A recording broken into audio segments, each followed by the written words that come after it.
Estamos de regreso y la habíamos anunciado ya, 8:35, Agenda Económica con Sebastián. ¿Qué tal? ¿Cómo están, Fernando? Hola, feliz Fresia? año, ya nos dimos un abrazo. Sí. ¿Para qué nos vamos a...? Correcto. Partiendo este 2025 y con noticias de último minuto A ver. para comenzar esta edición de Agenda Económica. Tenemos ya el dato con el que vamos a partir este año 2025 del IMASEC correspondiente a noviembre de 2024 y las noticias son mejores a lo que se esperaba. La cifra no es demasiado alta, es de un 2,1%. Eso creció la actividad económica en el penúltimo mes del año pasado, noviembre de 2024. El dato está fresquito, lo acaba de publicar el Banco Central en su sitio web y esta es una cifra superior a lo que estaba esperando el mercado. Los más optimistas estaban esperando un 2% de actividad económica en el mes de noviembre. Había otras proyecciones bastante más bajas, en torno al 1,4%, pero en definitiva este dato, el que ha publicado el Banco Central, entonces está por sobre lo esperado por el mercado. En comparación entonces a noviembre de 2023, hay un crecimiento de la actividad económica en 2,1%. Este mes registró un día hábil menos que en noviembre de 2023, así que lo hace todavía más meritorio. Eso influye definitivamente en las estimaciones y hay un aumento también respecto a la actividad económica de octubre. La serie desestacionalizada, ese es el concepto técnico, muestra que hubo un crecimiento de 0,3% en relación a octubre y esa también es una buena noticia.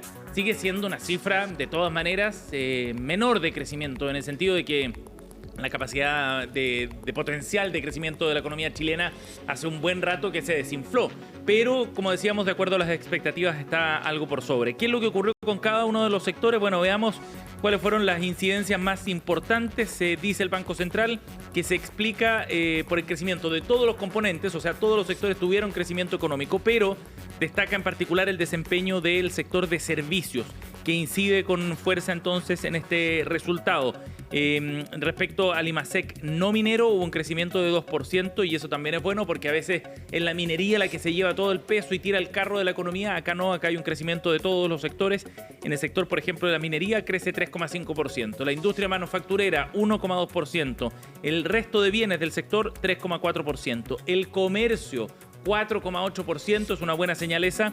Acá puede haber alguna incidencia también de estos días excepcionales de venta del comercio, que fue el Black Friday, ¿no? ¿Se acuerdan? En noviembre se produce esa venta especial y eso también termina impactando entonces de manera bien relevante en estos resultados.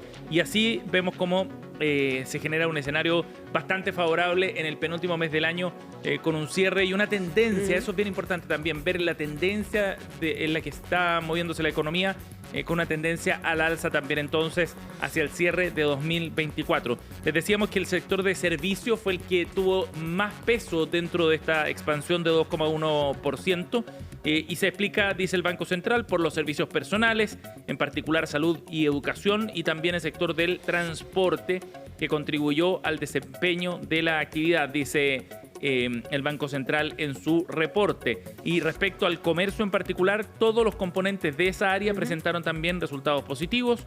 Destaca la contribución del comercio minorista y el mayorista, y en el caso minorista en particular, vestuario en grandes tiendas y a través de plataformas de venta online. Y esa descomposición es interesante también porque muestra distintos aspectos de la economía. Por ejemplo, si hay mayor venta o un fortalecimiento del sector minorista, eso tiene que ver también con la capacidad de consumo, digamos, ciudadano, ¿no? Pero finalmente cuando bajan las expectativas de crecimiento para 2024, esto no incide mucho más, ¿no? Pese a que va un poquito más por sobre, porque diciembre igual ahí puede subir un poco, yo digo porque fiestas de fin de año y hay muchos sectores que a lo mejor se ven también un poco más activos. Claro, pero no, como dices tú, no cambia el panorama del crecimiento de la actividad total del año 2024, no cambia mucho el escenario, ni tampoco aquí hay señales de que se esté girando el rumbo hacia un crecimiento potencial mucho más fuerte de lo que se ha proyectado hasta ahora. Recordemos que ha habido consecutivamente una caída en las proyecciones de crecimiento económico para todo el año 2024, para el acumulado me refiero del año 2024. De hecho, el mismo gobierno ha tenido que ir haciendo esos ajustes a la baja también y en ese sentido no se ve un cambio muy sustantivo. El Banco Central está proyectando un crecimiento de 2,3% para el acumulado 2024, la expansión del PIB. Y esta cifra, de todas maneras, mantiene como bien desafiante ese objetivo. Si es que efectivamente vamos a crecer 2,3 o 2,2%, como plantean otras proyecciones de mercado, bueno, eso está por verse, pero por ahora al menos se ve un escenario bien desafiante para alcanzar esas metas de crecimiento superiores al 2%. Y sigue siendo en ese sentido una economía que está débil, que le cuesta tomar vuelo, que le cuesta despegar. Ninguna sorpresa en todo caso, dado los antecedentes que hemos conocido de la caída de inversión, por ejemplo, que se proyecta para este año, o bien de la confianza también a nivel empresarial, que es un determinante, un indicador que uno puede ver también para ver cómo está el escenario en materia económica. De todas maneras, vamos a ver cuál es el análisis en el día de hoy, vamos a ver las reacciones del gobierno también. Esto no le permite acercarse mucho a las proyecciones de crecimiento que había estimado el propio Ejecutivo, de más cercanas al 2,4%, pero de todas maneras vamos a ver cuál es el análisis de mercado, qué es lo que nos está mostrando este indicador. La actividad económica entonces creciendo en torno al 2,1% en noviembre, de acuerdo al dato publicado recién por el Banco Central. Buenas, o sea, relativamente buenas. Dentro del escenario, leve buenas noticias para empezar el año. Sí, de todas maneras. Podríamos decir que estamos partiendo igual con el pie derecho. Menos Medio mal. pie derecho. Podría haber sido peor el escenario.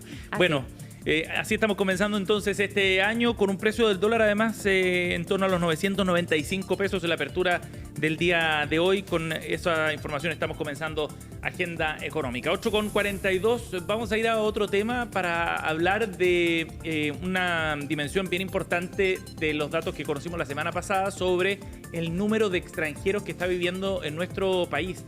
Recordemos que se entregaron algunos datos del impacto que tiene precisamente el flujo migratorio hacia Chile, con números ya consolidados, cerca de los 2 millones de extranjeros que viven en nuestro país. Esa es la estimación que ha hecho el INE en su último reporte a comienzos de esta semana, y que permite tener este catastro un mejor entendimiento también de lo que significan estos flujos migratorios en nuestro país.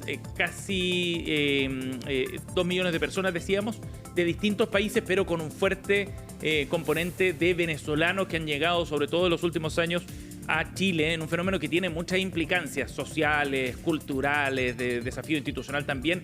Y desde el punto de vista económico, esto también tiene un efecto bien relevante. Esa es la interpretación que queremos abordar a esta hora con nuestro entrevistado el día de hoy aquí en Agenda Económica. Estamos en contacto con el investigador y coordinador académico del Centro de Estudios Públicos, el CEP. Sebastián Izquierdo nos acompaña en esta edición. ¿Cómo estás, Sebastián? Bienvenido. ¿Qué tal, Sebastián? Buenas. Hola, muy buenos días. Muchas gracias por la invitación. Gracias por estar con nosotros. Feliz año además, Sebastián. Ajá. Aprovechamos de desearle lo mejor también para este 2025. Sebastián, bueno, ya dábamos ese contexto, ¿no? Los datos que conocimos esta semana permiten dimensionar de mejor manera el fenómeno migratorio en nuestro país, y en particular queríamos saber la interpretación que se puede hacer desde el punto de vista económico, de lo que significa esta cantidad de personas que ya bordea el 10% de la población total de extranjeros, el impacto que tiene en la economía chilena. ¿Qué interpretación se puede hacer a primera vista de estos datos? Bueno, lo primero es como un antecedente, a mi juicio, clave para poder comprender este fenómeno, es que Chile hace muy poco tiempo atrás, estamos hablando del año 2006, representaba el 1% de los inmigrantes, hoy día es el 10%. En el año 2013 era el 3%. O sea, ¿qué quiere decir esto? Que había una fuerza muy importante, un flujo migratorio muy importante, sobre todo concentrado en ciertos países de América Latina, fuertemente Venezuela, que estamos hablando casi el 38%, seguido por Perú un 13%, Colombia un 11%, Haití 10% y luego Bolivia y Argentina.